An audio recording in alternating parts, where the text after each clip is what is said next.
All right, there are two types of pressure. One is gauge pressure, the other is absolute pressure. The absolute pressure is very, very simple to calculate if you understand gauge pressure. Basically, pressure is dependent on how deep you are in the fluid. Pressure P is equal to rho GH. Rho is density, kilograms per meter cubed. Always have to be in the base units, kilograms, meters, seconds, before you do any mathematics.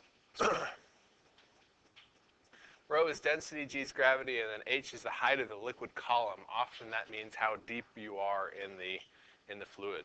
What we mean height of the liquid column, we mean if you've got a fluid and you want to know what the pressure is at the bottom of the fluid, how high or how deep is this column of fluid which is on top of the point that you care about. That's what the H is. In water, it's just how deep you are. If you're in the atmosphere, you also experience pressure.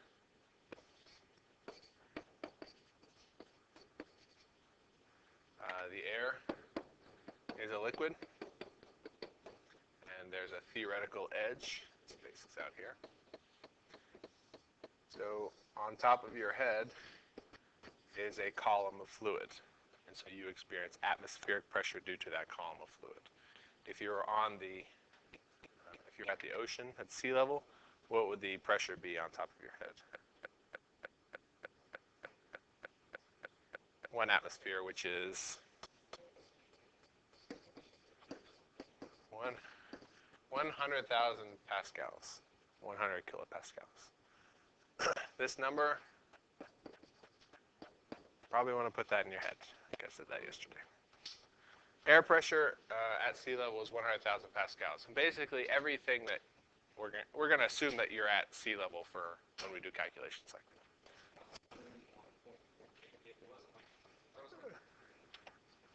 Yeah, it may be 101. But we can estimate it 1 times 10 to the 5th pascals. So gauge pressure, or pressure gauge, P sub G, sometimes you see, it's rho GH. When you're talking about absolute pressure includes atmospheric pressure on top of that.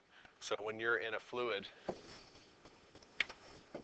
when you're in a liquid column, you take the pressure due to that column of water, and on top of the water, you also have atmospheric pressure as well. So when you talk about absolute pressure, you just take the atmospheric pressure and add it to the gauge pressure. That's the only difference between absolute and gauge pressure. Very simple. Just add 100,000 to whatever number you get for gauge pressure, and you have absolute pressure. Now, if you think about why we take your blood pressure where we do, the gauge pressure would make sense. Where do they put the blood pressure cuff when they take blood pressure? Right on your arm, upper arm, right? Well, why do they do it on your upper arm and not your leg? It's level with your heart, and they really want to know what the pressure at your heart is. So if they put it anywhere level with your heart, they're going to get the same pressure. If they put it down in your leg, what's going to happen? You're going to get a higher pressure, unless you're upside down. Ideally, I guess you'd be laying flat, and then they could take your blood pressure anywhere. But that's why they do that. In hospitals now, they have electronic pumps for the IV fluids, but if you've ever been in a hospital or you went to the hospital maybe 10 years ago, when they hang the IV bags, where do they hang them? They hang them up. Well, why is that? They want the pressure into your arm greater than the pressure out of your arm. If they hung it down, blood would start coming out and the fluid wouldn't go in. Defeats the purpose. So they hang them up high so that there's a higher pressure. That way the fluid will go in. Where do they hang the blood bags when they're taking blood out? Everybody given blood before? They put them on the bottom of your chair. You sit up in a chair and then they hang the blood bag low. That's so the blood will come out. If they hung it up high, blood may come out just a little bit and fill up that pipe. Brandon will tell you how hard it is to fill up that pipe. But it will not go all the way into the bag. You hang the bag low, then the blood allows to flow out because of its own pressure. So there's a lot of very casual or very common meanings for these types of things.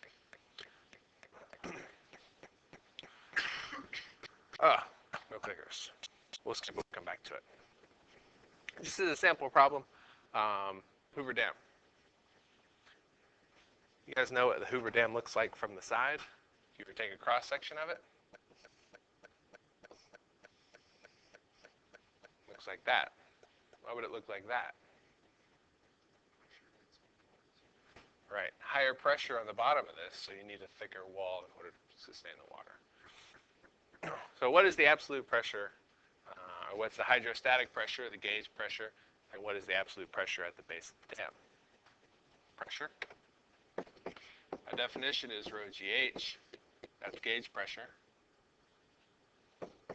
So the pressure at the bottom is the density. Now, what are we talking about? Density of what? Density of the dam? No. It's density of the fluid itself. In this case, water. So there's water here. And it's the water that's causing the pressure at the bottom of the dam. So we're going to use the density of water. You know what the density of water is? 1 gram per centimeter cubed. We're going to be using it in kilograms. The density of water. Density of water is 1,000 kilograms per cubic meter. That's a number you should probably also get in your head. Gravity is gravity. And then the depth is however far you are down, 200 meters. So the gauge pressure is 1,000, 10,000, 100,000, and 2.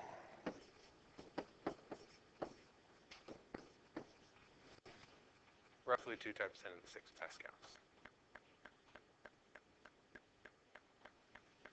What would the absolute pressure be? We just add atmospheric pressure to that. It becomes 2.1 times 10 to the 6 pascals. We add 100,000 to 2 million. Okay. Any questions on calculating pressure? Problems don't get a whole lot more difficult than that. Conceptually, though, you need to understand that pressure increases as you go down.